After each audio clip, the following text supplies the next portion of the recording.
It is day 14 of the 30-day Bible study challenge. We are in 1 Timothy 3, and we will be looking at verses 4 and 5 today. This is part of the section on elders, which is verses 1 through 7. So if you haven't read that, go ahead and do that.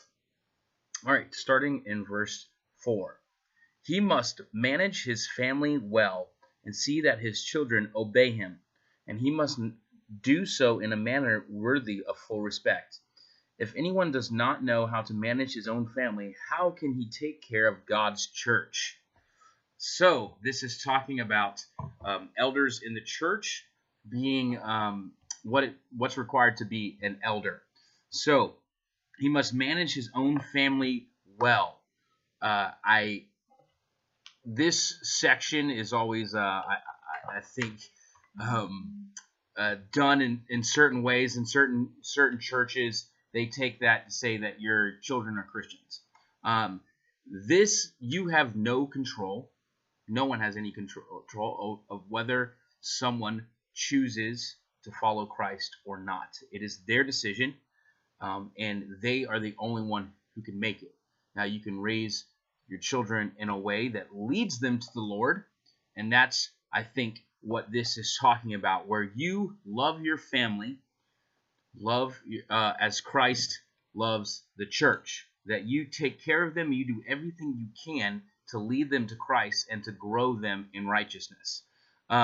He must manage his family well and see his children obey him, and he must do so in a manner worthy of full respect. I'm going to read to you Ephesians 6, 1 through 4. This is Paul writing to the church of Ephesians, which is where Timothy is at, and this has to do with parents and children as well.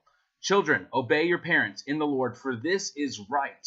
Honor your father and mother, which is the first commandment with a promise, so that it may go well with you and that you may enjoy long life on the earth. Fathers, do not exasperate your children. Instead, bring them up in the training and instruction of the Lord. I'm just wondering if the Ephesian people were having a lot of problems between kids and their parents, because he talks about it to Timothy, who's in Ephesus, and when he writes the letter to the Ephesians. And I'm not quite sure if there's any other Paul's letters that deal with this.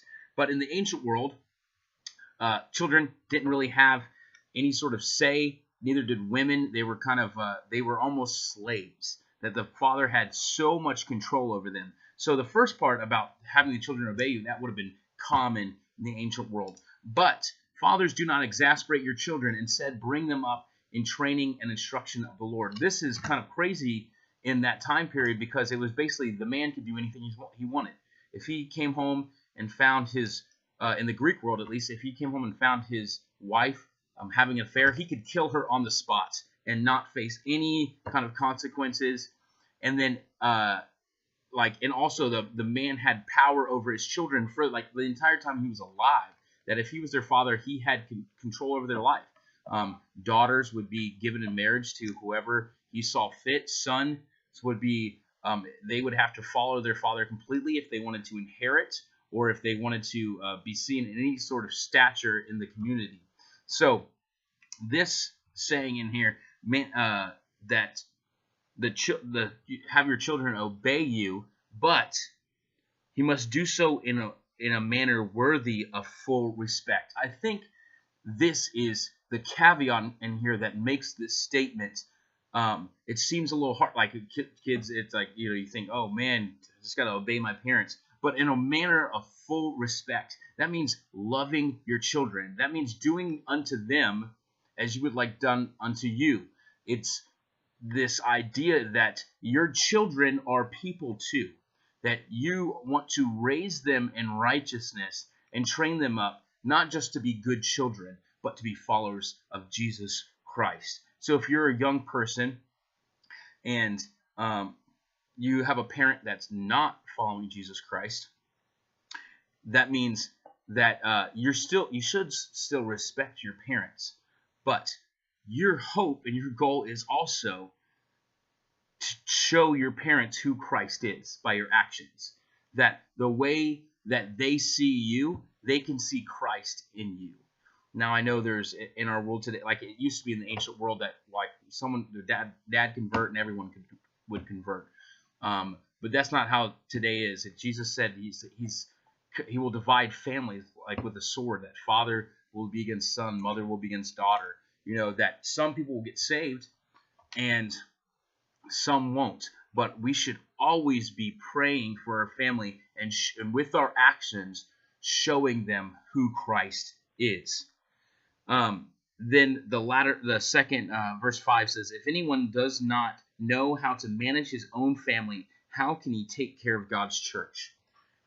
I don't think this excludes someone from being an elder if, say, their child, when they turn 18, runs away and, completely leaves the church. That's still that child's decision. What it should be is that they raise their children in a way that gives them every opportunity to see who Christ is. When I see parents, I'll be out somewhere and I see a parent just like treating a child like they're stupid, just yelling at them like, I can't believe you understand that. That's not how you should be raising your child. Yes, we need to discipline our children, but we need to love them in the midst of that. That our goal is not that they don't exasperate us or annoy us. Our goal should be that they see Christ, that they're always seeing Christ. And I think that's really what this is saying.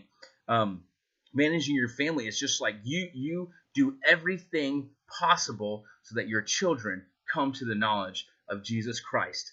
You send them to camp. You bring them to church, even maybe when they don't necessarily want to. And you give them the opportunity to see who Christ is. And then I think, that's the people we love most is usually our family. And so if we love them the most, we should want them to know Christ the most. All right, that is the end of today. I will see you guys tomorrow. And I hope that you're enjoying this. We're almost halfway through our 30-day Bible study challenge.